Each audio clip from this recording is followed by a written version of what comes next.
வணக்கம், welcome to Ganga Devi kitchen. இப்போ நம்ம என்ன பார்க்க போகிறோன்னா, ஒரு இட்லி சாம்பார் எப்படி வைக்கலாங்கிறத பார்ப்போம் வாங்க. நான் ஒரு 3 ஸ்பூனு எண்ணெய் சேர்த்துக்கிறேன்.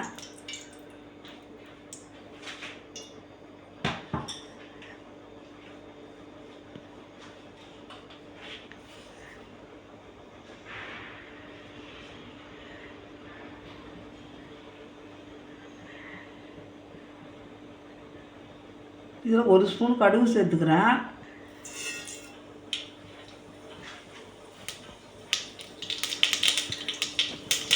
கொஞ்சம்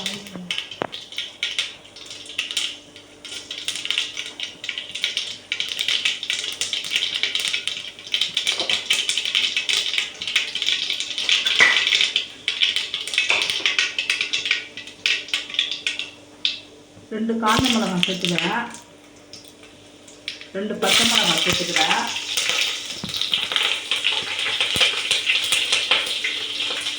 கருவேப்பிலை சேர்த்துக்கிறேன்.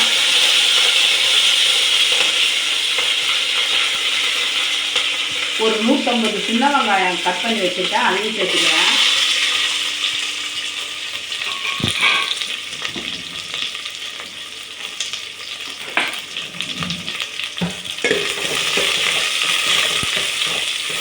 இது வெங்காயம் நல்லா வதங்கிக்கிட்டோம்.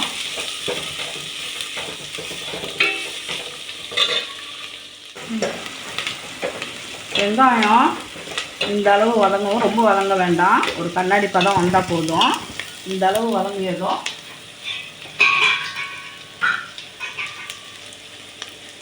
நான் ஒரு 2 சைஸ் பெரிய தக்காளி கட் பண்ணி பொடிசாக அரிஞ்சு வச்சுருக்கேன், அதை சேர்த்துக்கலாம்.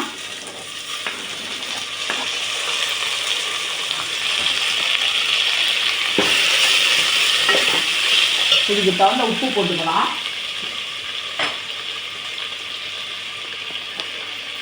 இதுக்கு தகுந்த உப்பு சேர்த்துக்கலாம்.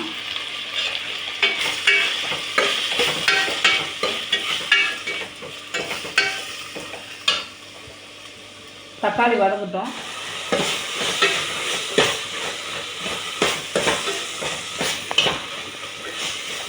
தக்காளி இந்த அளவு வதங்கியதும் நான் ஒரு டேபிள் ஸ்பூன் குழம்பு மிளகாத்தூள் சேர்த்துக்கிறேன்.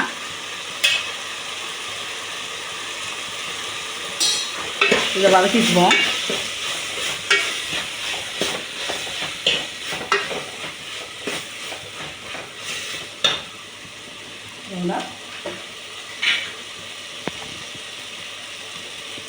நான் ஒரு கேரட் அரிஞ்சு பொடிசாக வச்சுருக்கேன், அதையும் சேர்த்துக்கலாம்.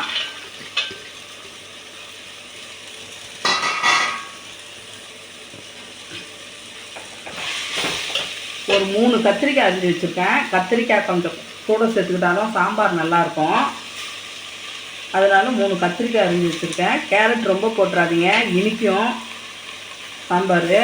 ஒரு உருளைக்கிழங்கு அரிஞ்சு வச்சுருக்கேன், அதையும் சேர்த்துக்கலாம்.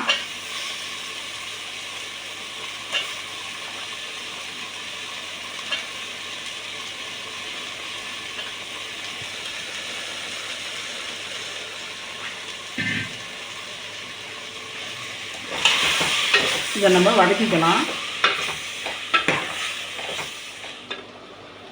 ஒரு காய் இந்த அளவு வதங்கியதும் நான் இதில் ஒரு 200 பருப்பு, ஒரு 50 பாசிப்பருப்பு, ஒரு பூண்டு, கொஞ்சம் மஞ்சத்தூள், ஒரு கட்டி பெருங்காயம் கொஞ்சமாக வேக போட்டு வச்சுருக்கேன், அதை நம்ம கொட்டிக்கலாம். இதில் பாதி பருப்பு போட்டுக்கலாம்,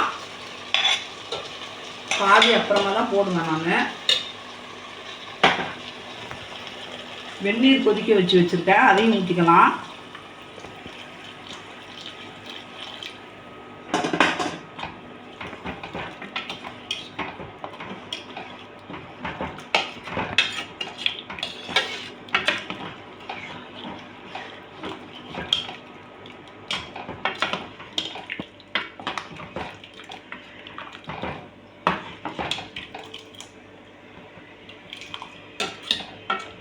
இந்த காய் வேகட்டும், அதுக்குள்ளே நம்ம இட்லி சாம்பாருக்கு பொடி நுணுக்கிக்கலாம். வாங்க, இப்போ காய் வெந்துருச்சான்னு பார்த்துக்கலாம்.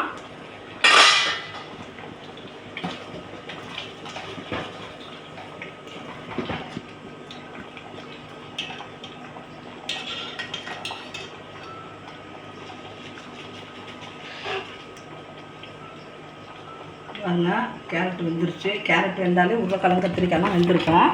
இப்போ நம்ம மீதி உள்ள பருப்பை ஊற்றிக்கலாம். மீதி இருக்கிற பருப்பை இதில் சேர்த்துக்கலாம்.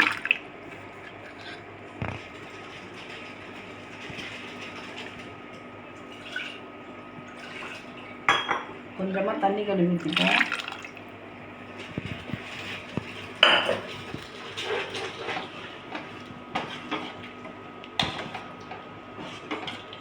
இது கொதிக்கிட்டோம்.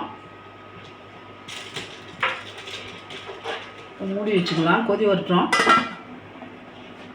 நம்ம சாம்பார் பொடி நுணுக்கிறதுக்கு சாமான் எடுத்து வச்சுருக்கேன். இது 1.5 டேபிள் ஸ்பூனு. இது ஜீரகம் ஒரு ஸ்பூனு, மிளகு 1 ஸ்பூனு, வெந்தயம் 1/2 ஸ்பூனு, தனியா 1.5 டேபிள் ஸ்பூனு, 4 காஞ்ச மிளகாய் எடுத்து வச்சுருக்கேன். இதை நம்ம இப்போ வறுத்துக்கலாம். கடலைப்பருப்பு வறுத்துக்கலாம். ஆயில் சேர்க்க வேண்டாம், சும்மாவே வறுத்துக்கலாம்.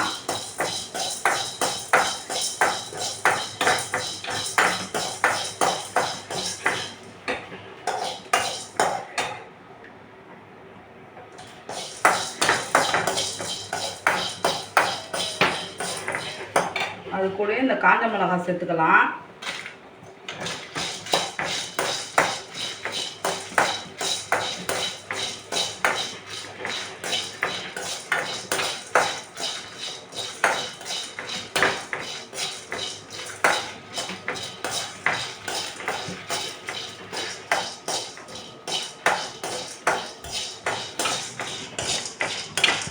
இப்போ நம்ம தனியா சேர்த்துக்கலாம். தனியா, மிளகு இதை சேர்த்துக்கலாம்.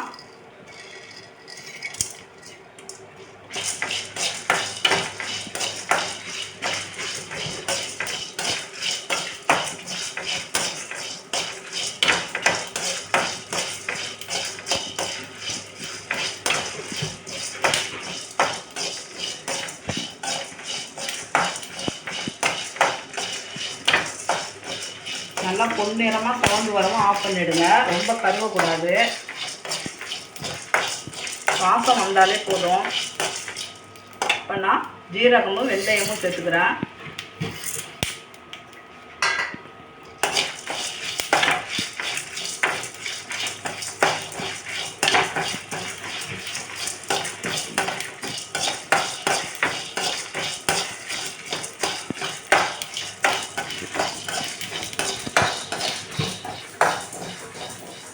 வெந்தயம் சவுண்ட உடனே அப்படியே ஆஃப் பண்ணிடலாம். ரொம்ப கருவிச்சுன்னா கசக்கும். இப்போ நம்ம அடுப்பை ஆஃப் பண்ணிக்கலாம். ஆஃப் பண்ணி எடுத்து கொட்டிக்கலாம். அதுவே திறந்து பார்க்கலாம். சாம்பார் குளிச்சுட்டு இருக்குது. இதெல்லாம் நான் அரைச்சி வச்சேன் சாமானை நான் அந்த மாதிரி கொஞ்சம் குறப்பாக வறுத்து எடுத்துங்க. அரைச்சி எடுத்துங்க. நான் ஒரு சின்ன எலுமிச்சம்பழம் சைஸு புளி ஊற்றிக்கிறேன்.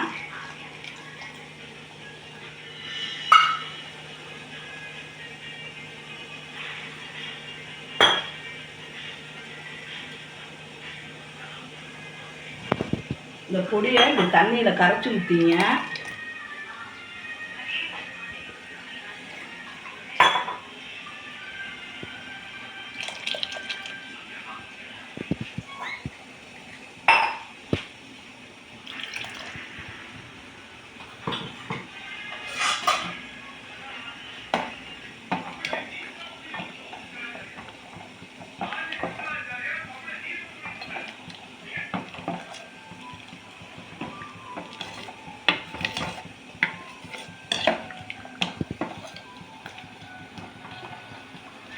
இப்போ உப்பு காரம் புளிப்பெல்லாம் இருக்கான்னு பார்த்துப்போம்.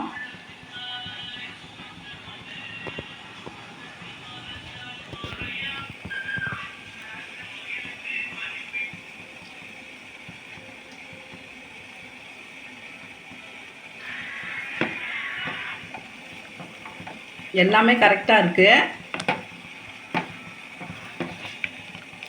நம்ம கொதி வந்தோன்னா கொஞ்சம் கொத்தமல்லி தழை போட்டு இறக்கிக்கலாம். வாங்க நம்ம சாம்பார் பார்க்கலாம்.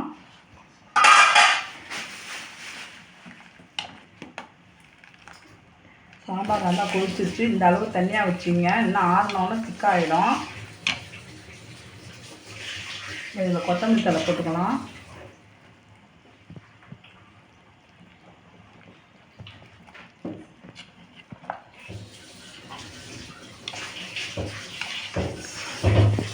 அவ்வளோதான். நான் சொன்ன அதே அளவில் இதே மாதிரி சாம்பார் வச்சு சாப்பிட்டு பாருங்கள். ரொம்ப டேஸ்ட்டாக நல்லாயிருக்கும். இந்த சேனல் பிடிச்சிருந்தால் லைக் பண்ணுங்கள், ஷேர் பண்ணுங்கள், கமெண்ட் பண்ணுங்கள், மறக்காமல் சப்ஸ்கிரைப் பண்ணிவிடுங்க. வாங்க இப்போ என் பேத்திக்கு டேஸ்டிங் கொடுத்துடலாம். சாம்பார் நல்லா திக்காக இருக்குது.